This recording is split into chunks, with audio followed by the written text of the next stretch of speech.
Muy buenas noches, mi nombre es Daniel Felipe Guzmán, soy estudiante de la maestría en tecnologías aplicadas a la educación.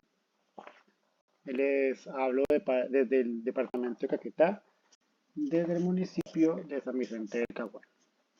Bueno, para iniciar esta intervención sobre las políticas internacionales en educación inclusiva, quisiera como abrebocas antes de comenzar comentar que cuando se habla de diversidad en el aula y que esto nos lleve o nos conduzca a llevar a cabo procesos de inclusión, no siempre esa inclusión es relacionada con estudiantes que tienen necesidades educativas especiales, ya sea por cognición, por movilidad, por dificultades de visión, de escucha, de habla, ¿sí?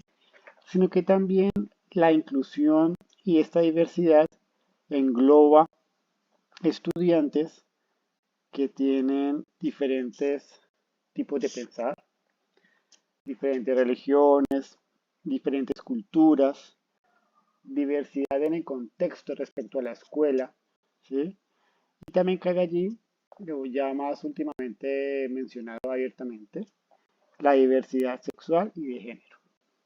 Bueno, desde la comunidad internacional, las naciones, los países, los gobiernos han articulado normas que invitan a los estados a direccionar sus políticas educativas en un sentido humanista, que invita a considerar la diversidad como un estado natural de la condición humana.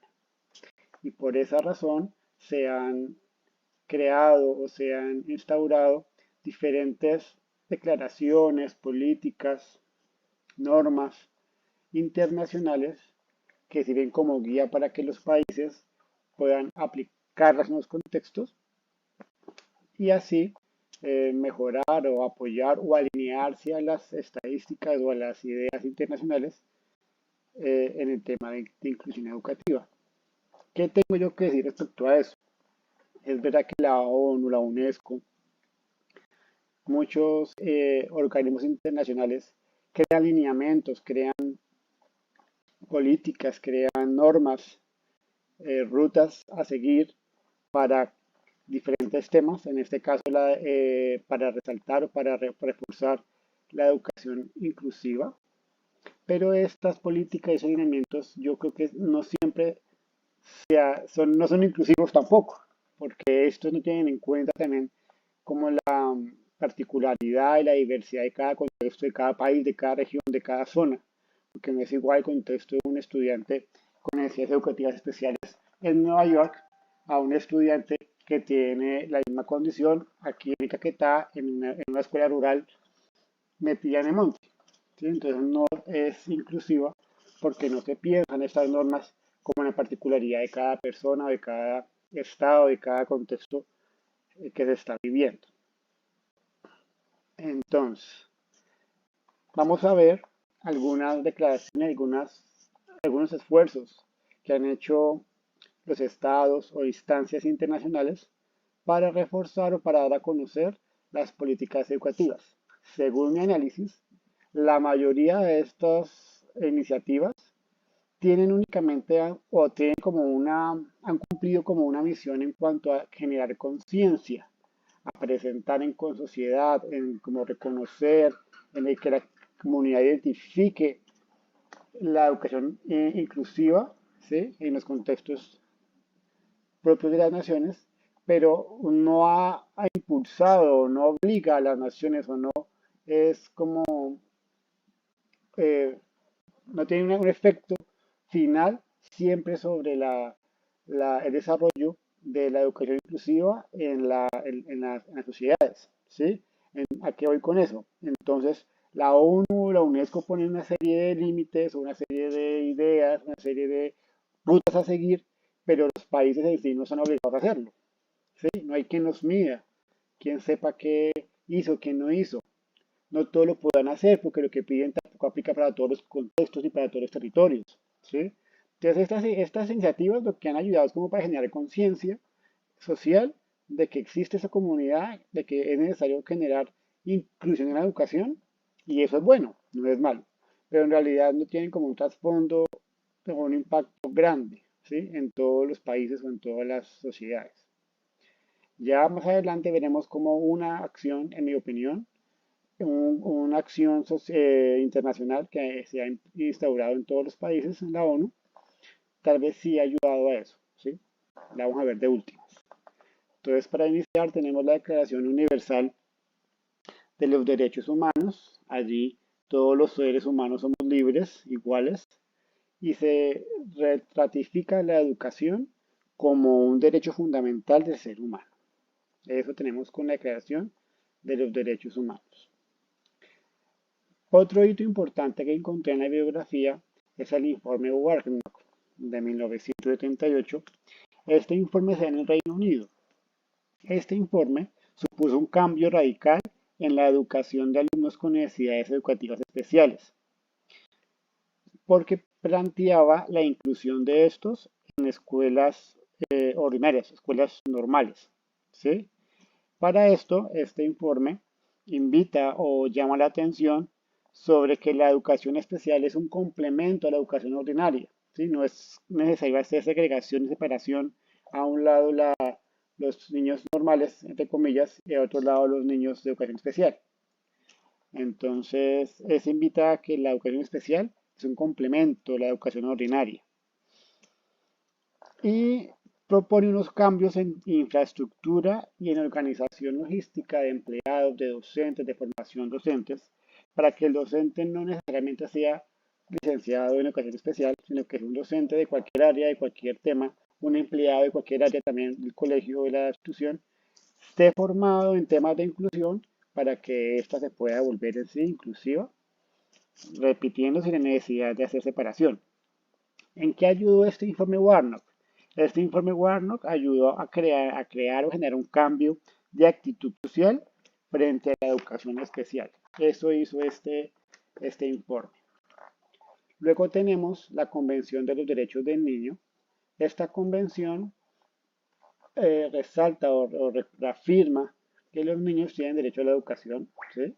Que tienen derecho a una vida plena y la educación es parte de esa vida plena.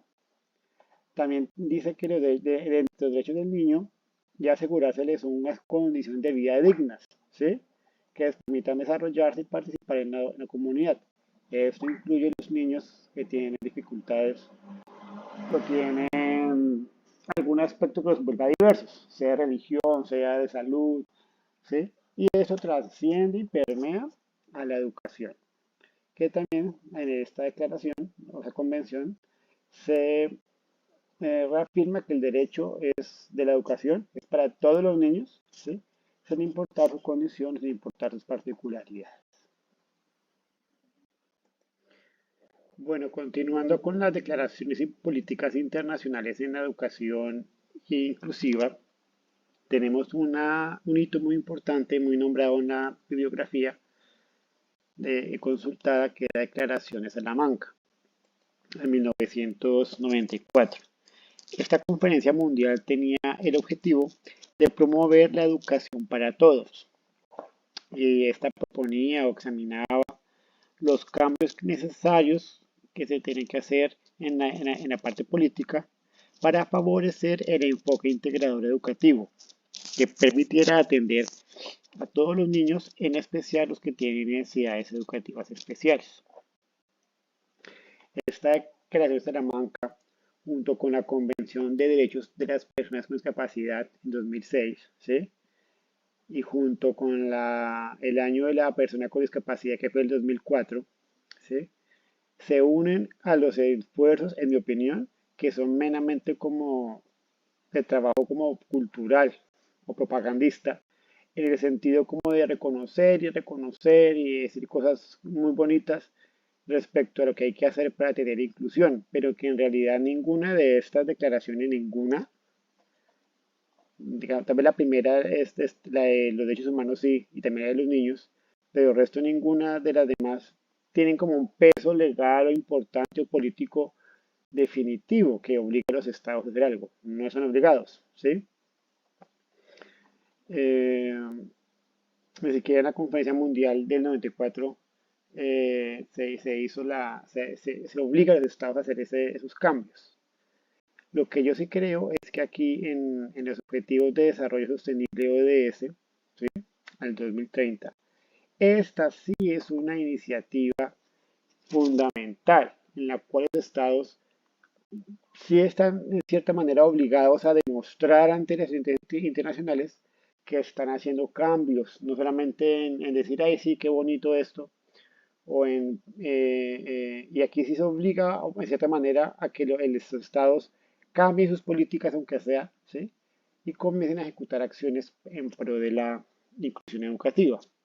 En el objetivo número 4 hay un apartado del 4.5 que hace referencia a eliminar las disparidades de género en la educación y el acceso igualitario a la enseñanza a personas vulnerables.